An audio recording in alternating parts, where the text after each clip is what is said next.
Hello बच्चों, स्वागत है आपके अपने यूट्यूब चैनल बीजे एजुकेशन में।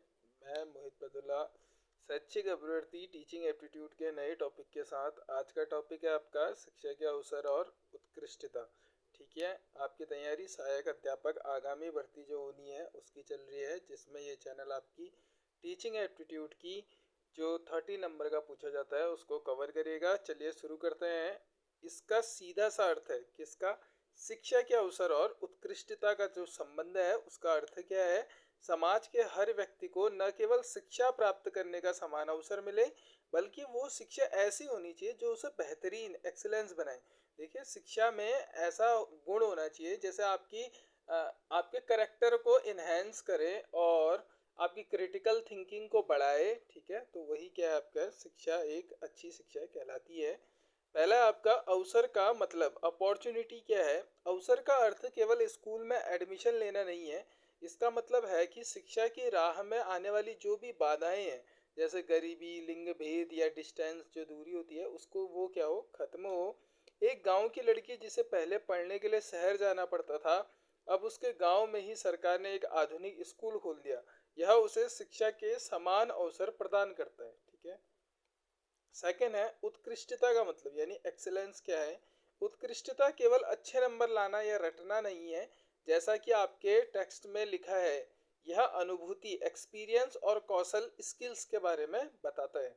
ठीक है, मिलकर काम करना, कोलैबोरेशन, दूसरों के साथ टीम में काम करने की क्षमता, ये आपके क्या है, एक्सीलेंस है। संचार कौशल, अपनी बात को प्रभावी ढंग से कहना, वही क्या है, संचार कौशल है। आलोचनात्मक दृष्टिकोण, जो आपकी क्रिटिकल थिंकिंग है, किसी भी बात को बिना सोचे समझे न मानना, बल्कि उसके पीछे तर्क समझना कि ऐसा क्यों हुआ, वही क्या आपकी आलोचनात्मक दृष्टिकोण है, क्रिटिकल थिंकिंग है। जिज्ञासा, क्यूरियोसिटी क्या होती है? हमेशा नए सीखने की इच्छा रखना। एक छात्र जो गणित के कठिन फॉर्मूले याद करने के बजाय यह समझता है कि उन फॉर्मूलों का उपयोग पुल बनाने या हिसाब रखने में कैसे होता है, वह उत्कृष्टता की ओर बढ़ रहा है। ठीक है, उसकी जो क्यूरियोसिटी है वो उसको उत्कृष्टता की ओर बढ़ा रही है। शिक्षा की भौतिक आवश्यकताएं, शिक्षा में उत्कृष्टता लाने के लिए अच्छे वातावरण की जरूरत होती है। आपके लेख के अनुसार एक उत्कृष्ट विद्यालय में ये सुविधा होनी चाहिए। छात्रों की संख्या के आधार पर कक्षाएं और बिल्डिंग, खेल का मैदान, जैसे शारीरिक विकास के लिए साफ पीने का पानी होना चाहिए। लड़कों और लड़कियों के लिए अलग अलग शौचालय होना चाहिए। चलिए कुछ एमसीक्यू करते हैं इससे रिलेटेड।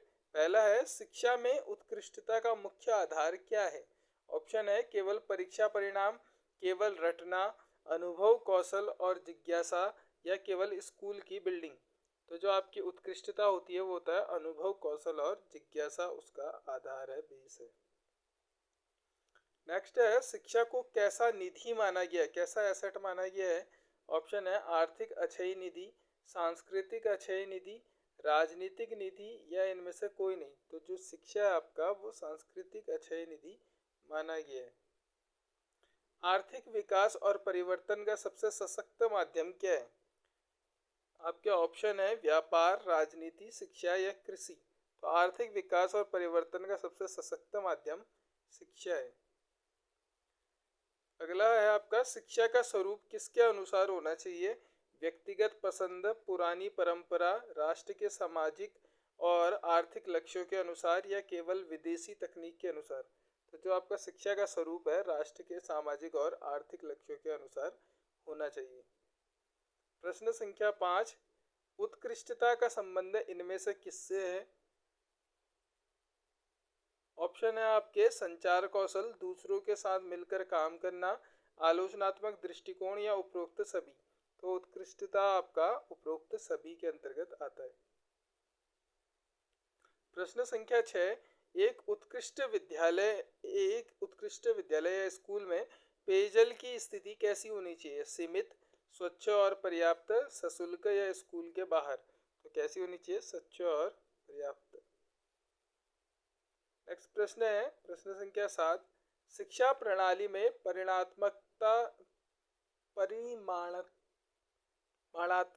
ठीक है, जो आपका क्वांटिटी, ठीक है, हाँ, क्वांटिटी वृद्धि का क्या अर्थ है? ऑप्शन है आपके किताबों की कमी, नई शिक्षा संस्थाओं की संख्या में वृद्धि, फीस में वृद्धि या शिक्षकों की कमी। तो इसका राइट आंसर है ऑप्शन नंबर बी, नई शिक्षा संस्थाओं की संख्या में वृद्धि। लड़कों और लड़कियों के लिए अलग अलग शौचालय की व्यवस्था क्या दर्शाती है? ऑप्शन है भेदभाव, मूलभूत सुविधा और स्वच्छता, फिजूल खर्ची या केवल सजावट। तो इसका राइट आंसर है आपका मूलभूत सुविधा और स्वच्छता।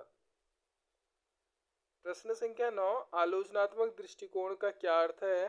दूसरों की बुराई करना, तर्क के आधार पर सही गलत को समझना, बिना सोचे मान लेना या चुप रहना। तो जो आपका आलोचनात्मक दृष्टिकोण होता है, तर्क के आधार पर सही गलत को समझना होता है। प्रश्न संख्या 10, शिक्षा के अवसरों का लाभ किसे मिलना चाहिए? केवल अमीरों को, समाज के हर व्यक्ति को। ठीक है, कि समाज के हर, जो भी आपका केवल वाला होता है वो टीचिंग एप्टीट्यूड में निगेटिव सेंटेंस माना जाता है। नेक्स्ट है, शिक्षा में जिज्ञासा क्यों आवश्यक है?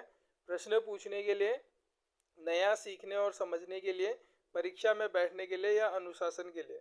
शिक्षा में जिज्ञासा आपका नया सीखने और समझने के लिए आवश्यक है।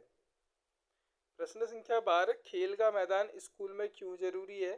केवल समय बिताने के लिए नहीं, स्कूल की जमीन दिखाने के लिए नहीं, और शारीरिक और मानसिक विकास के लिए खेल का मैदान जरूरी है। शिक्षा का प्रमुख उद्देश्य क्या है? केवल नौकरी पाना, व्यक्ति और समाज का सर्वांगीण विकास। ठीक है, हमारा पहला जो आपका वीडियो था उसमें भी हमने बताया था कि शिक्षा का प्रमुख उद्देश्य क्या है, व्यक्ति और समाज का सर्वांगीण विकास। उत्कृष्ट विद्यालय में भौतिक संरचना का मतलब क्या है? स्कूल की वर्दी, स्कूल की इमारत, लैब और कक्षाएं, छात्रों के बैग या स्कूल की बस। तो उत्कृष्ट विद्यालय में भौतिक संरचना का मतलब स्कूल की इमारत, लैब और कक्षाएं। नामांकन के अनुसार कक्षा का क्या अर्थ है? बहुत छोटी कक्षा, छात्रों की संख्या के हिसाब से पर्याप्त कमरे, बिना खिड़की वाले कमरे या बंद कमरे। इसका राइट आंसर आपका छात्रों की संख्या के हिसाब से पर्याप्त कमरे। संचार कौशल, कम्युनिकेशन स्किल्स का शिक्षा में क्या महत्व है? शोर मचाना, अपनी बात स्पष्टता से समझा पाना, केवल अंग्रेजी बोलना या चुपचाप सुनना। तो जो संचार कौशल है, अपनी बात स्पष्टता से समझा पाना है। प्रश्न संख्या 17, शिक्षा में अक्षय निधि का क्या अर्थ है? ऑप्शन है जो कभी खत्म ना हो, जो खर्च करने पर खत्म हो जाए, केवल धन या कर्ज। तो अक्षय निधि होती है जो कभी खत्म ना हो। प्रश्न संख्या 18, उत्कृष्टता का एक पहलू दूसरों के साथ मिलकर काम करना है, इसे क्या कहते हैं? स्वार्थ, टीम वर्क, प्रतिस्पर्धा या अकेलापन। तो इसे हम कहते हैं टीम वर्क। शिक्षा के लक्ष्यों को निर्धारित करने में किसकी भूमिका मुख्य होती है? पड़ोसी देशों की, राष्ट्र की, सामाजिक और आर्थिक जरूरतों की, केवल कंपनियों की या केवल छात्रों की। तो ये होती है आपकी राष्ट्र की, सामाजिक और आर्थिक जरूरतों की। प्रश्न संख्या 20, शिक्षा का सशक्त तल होने का क्या अर्थ है? ऑप्शन आपके, यह विकास की मजबूत नींव है, यह सबसे कठिन काम है, यह केवल एक औपचारिकता है, इसका कोई विशेष महत्व नहीं है। तो जो शिक्षा का सशक्त तल है उसका अर्थ होता है यह विकास की एक क्या है? मजबूत नींव है।